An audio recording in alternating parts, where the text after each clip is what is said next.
Okay दोस्तों, आप सबका स्वागत है अपने इस चैनल में जिसका नाम है एएस कोचिंग सेंटर। आज के इस वीडियो में ना ही मैं अंग्रेज़ी से रिलेटेड कोई व्याकरण का टॉपिक डिस्कस करने जा रही हूँ, ना ही किसी अन्य पाठ्यक्रम के बारे में आपको बताऊँगी। आज के इस वीडियो में मैं सबसे ज़्यादा जो महत्वपूर्ण जो आज के समय में टॉपिक चल रहा है उसके बारे में बात करने वाली हूँ। हाँ, दिखने से ही आपको पता लग गया होगा और वो महत्वपूर्ण टॉपिक है डिप्रेशन। आज के कुछ दिनों में जैसा कि आप जानते हैं कि कुछ दिनों पहले ही हमारे भारत देश के बॉलीवुड इंडस्ट्री के एक मान्य अभिनेता ने अपने आप आत्महत्या कर ली और उसका सबसे बड़ा कारण डिप्रेशन रहा है। कहने को ये कुछ अक्षरों का बना एक शब्द है, लेकिन क्यों ये एक ऐसी चीज़ है जो कि आज के समय में हर एक इंसान इसका शिकार होते जा रहे हैं। डिप्रेशन मेरे दोस्तों, अगर मैं कहूँ कि इसका जन्म ही हमारे से होता है और सबसे बड़ा कारण इसका हमारी इच्छाएं हैं।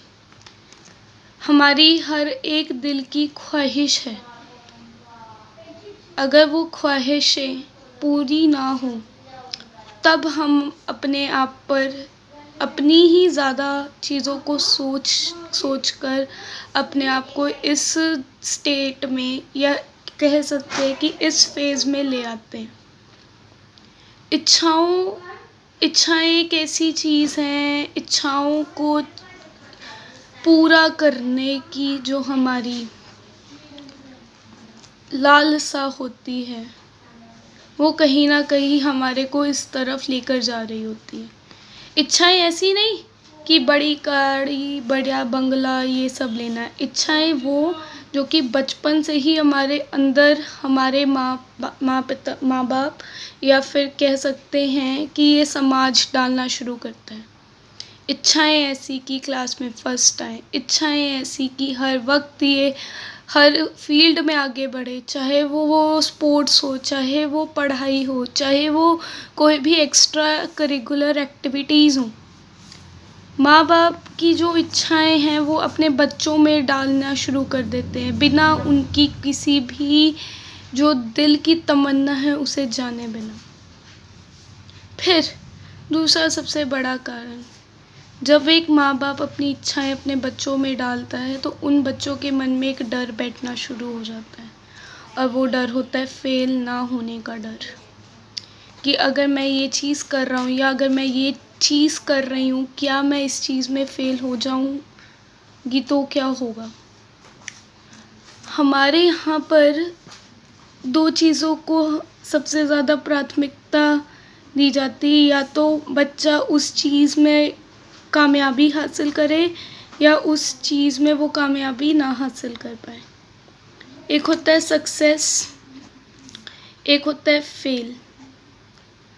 और बुरा कह सकते हैं या कटु सत्य ये कह सकते हैं कि हमारे जैसे देश में 90 से भी ज़्यादा प्रतिशत लोगों ने सिर्फ और सिर्फ सक्सेस को अपनी प्राथमिकता दी है और फेलियर को प्राथमिकता कभी नहीं दी।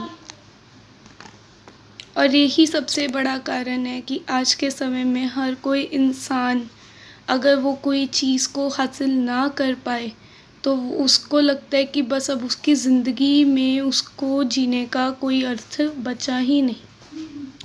कहीं ना कहीं इसका सबसे बड़ा कारण ये है कि जब इच्छाएं हमारे अंदर जगती हैं तो हमारे को बचपन से सिर्फ ये सिखा दिया जाता है कि सिर्फ आपको आगे बढ़ना है और आगे हमारे को बचपन से यही सिखा दिया जाता है कि आगे बढ़ो और आगे ही बढ़ना है। अगर हम फेल हो गए तो हमारे मन में वो समाज की छवियां जो हैं वो प्रकट होनी शुरू हो जाती है। हाय, आज मैं इसमें पास नहीं हो पाया है, लोग क्या कहेंगे, समाज क्या कहेगा, रिश्तेदार क्या कहेंगे। और सबसे बढ़कर इन सब चीज़ों का बोझ किस पर आ जाता है, उस बच्चे पर या उस आदमी पर जिसके अंदर इससे पहले कभी इतना ज़्यादा फेल का बोझ ना उसने सहन किया। मेरे दोस्तों, ज़रूरी नहीं है कि हर चीज़ में सक्सेस ही हासिल करनी ही हमारा क्या कहते हैं, जन्मसिद्ध अधिकार हो। एक बार फेल होकर भी देखो। फेल होने का मतलब ये नहीं कि हमेशा के लिए हार मान लो।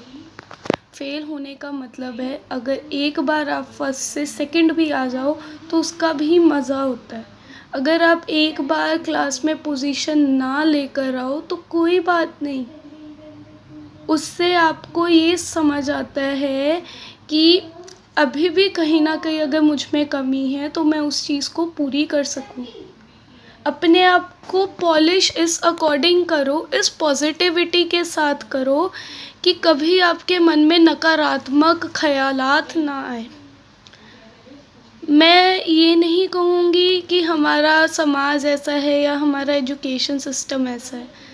मैं सिर्फ ये कहना चाहूँगी कि अगर आपको बचपन से सक्सेस के बारे में भी सिखाया जा रहा है तो मैं कहना चाहूँगी तो आप फेलियर के बारे में भी उतना ही अच्छे से सीखें। यहाँ पर अगर मैं आपको अपनी कहानी बताऊँ तो एक छोटा सा आपको मैं भाग सुनाती हूँ। 12वीं की परीक्षाओं के दौरान मेरे सभी सब्जेक्टों में 90 से ऊपर आए, लेकिन अगर मैं बात करूँ गणित की, गणित में मेरे थोड़े नंबर कम होने के कारण परसेंटेज डाउन चलेगी। क्या इससे मैं हार गई या मैंने मेरी ज़िंदगी को जीना छोड़ दिया? नहीं नहीं मेरे दोस्तों, नो डाउट मैं इसमें कोई आशंका नहीं है कि मैंने कोशिश नहीं की। कोशिश भरपूर की कि अच्छे से अच्छी जगह मेरे को एडमिशन मिले, अच्छे से अच्छे कॉलेज में मैं जाऊं, लेकिन इसका मतलब ये नहीं कि मैंने हार मान के अपनी ज़िंदगी को वहीं पे रोक लिया हो। डिप्रेशन में जाकर अपनी ज़िंदगी से हाथ धोना एक ऑप्शन नहीं है मेरे दोस्तों। सबसे ज़्यादा अच्छा क्या होगा कि आप इससे भी सीखें और इससे भी। फेल का मतलब होता है कि फर्स्ट अटेम्प्ट इन लर्निंग, कि आपका पहला अटेम्प्ट है कि अब आप कुछ ज़िंदगी के बारे में सीख रहे हो। तो मैं आज की वीडियो में सिर्फ इतना ही कहना चाहूँगी मेरे दोस्तों कि हर चीज़ का इलाज है। अगर आप कहीं ना कहीं अपने ख़यालातों में डूबे हुए हो तो मैं कहना चाहूँगी कि ये भी नहीं कि आप लोगों को जाकर अपने बारे में या अपनी इस विचारधारा के बारे में बताओ कि मैं डिप्रेशन में हूँ या मेरी मदद करो। एक छोटी सी बात समझाऊँ, आप अपने साथ इनको लेकर बैठो हमेशा। कोई नहीं सुनता तो किताबें आपकी ज़रूर सुनेंगी, और किताबें भी ना अगर सुने तो पेन एंड जो डायरी होती है ना इंसान की, वो ज़रूर उसको सुनती है। तो आदत डालो अपने आप को कि या तो आप अपनी किताबों को पढ़ो या फिर एक पेन और डायरी अपने साथ रखा करो जिसमें आप अपनी विचारधाराओं को लिख सको। आज की इस वीडियो को मैं यही समाप्त करना चाहूँगी मेरे दोस्तों।